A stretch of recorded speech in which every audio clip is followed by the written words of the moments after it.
So after using this for weeks, here's my honest review of Rayneo Air 4 Pro. So recap ko muna kung ano ba tong Rayneo Air 4 Pro. It's an AR glasses kung saan pwede mo ikabit dito yung cellphone mo, laptop mo, computer mo, or tablet mo via USB Type-C, and then ipoproject niya yung screen ng tablet mo or phone mo dito sa glasses mo. So parang meron kang 100-200 inches of like TV sa harapan mo. So dito pwede ka maglaro ng mga games, pwede ka manood ng YouTube, series, or Netflix, pwede ka rin for work. Kunwari gusto mo ng mas malaking screen sa harapan mo, pwede mo rin gamitin to. So simple ang review natin, i-divide lang natin into pros and cons. Simulan ko muna sa pros. So ang pros dito is yung display. It's very sharp, very crisp. Although hindi siya 4K, 1080p lang siya, pero hindi mo mapapansin yun kasi it's an OLED screen. I think it's one of the best displays na makikita mo sa mga AR glasses industry ngayon. But I do wish na sana meron siyang 6 DOF or 6 degrees of freedom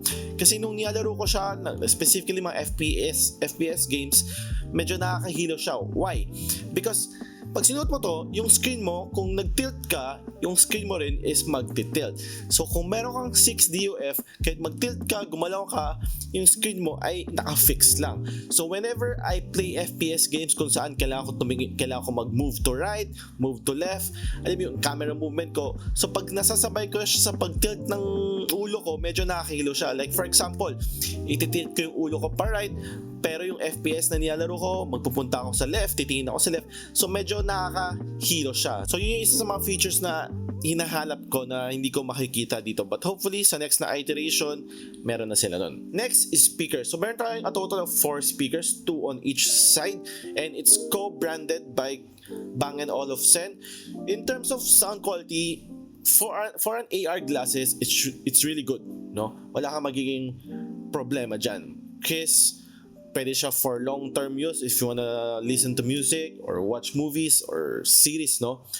One thing na napansin ko lang, hindi enough yung volume. Although pag may makikita mo mga ibang reviews, sinasabi nila okay naman yung volume, malakas naman. For me, malakas naman siya but parang hindi siya enough. Meron din siyang tinatawag na whisper mode kung saan kasi yan ang magiging concern mo kung medyo malakas yung volume mo is yung privacy mo. Kasi yung, kung meron kang katabi, maririnig niya kung ano man yung pinapakinggan mo. So meron silang tinatawag na whisper mode kung saan hihina yung volume pero hindi maririnig ng mga katabi mo. So that's a good feature to add, no? At least naisipan nila yung ganun. Now let's talk about the weight and battery kasi these two are coexisting, no?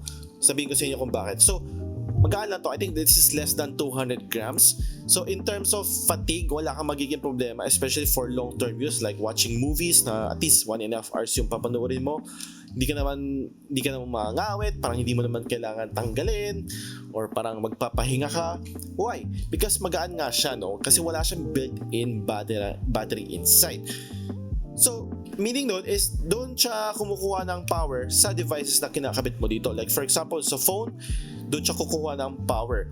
So I think there's a pros and cons kung about sa built-in battery. For me, it's a pro na wala siyang built-in battery kasi pag sumusuot ka ng glasses na napakabigat, I'm sure di ka magiging komportable and tatanggalin mo siya for time to time.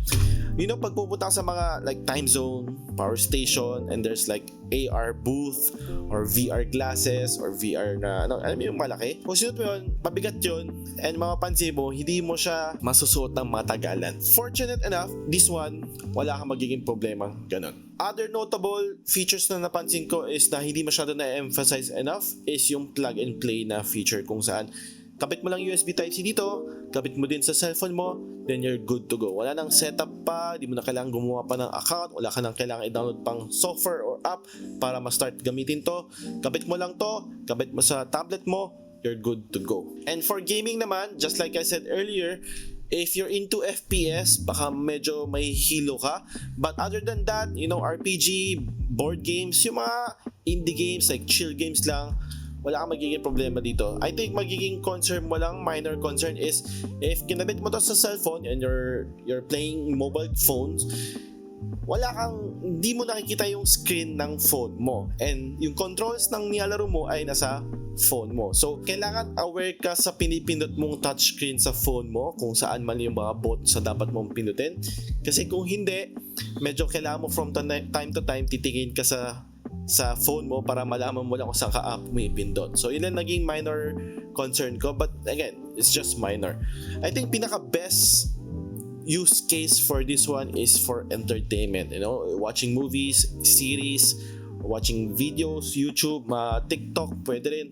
I think for entertainment use, ito yung pinaka best use case mo for this one. For its price, it's already good enough sa mga makikita mong features, sa mga pwede mong gamitin dito. But I think ang AR, VR glasses are still a niche market. So this is something na definitely hindi mo kailangan bilhin to. It is something na parang luho, no? So if you're okay with that, like afford mo naman, meron ka namang budget to buy these, yung mga wants mo, then go ahead. Wala kang magiging problema dito. I don't think i-regret mo tong device na to kung sakali man gusto mong bilhin to.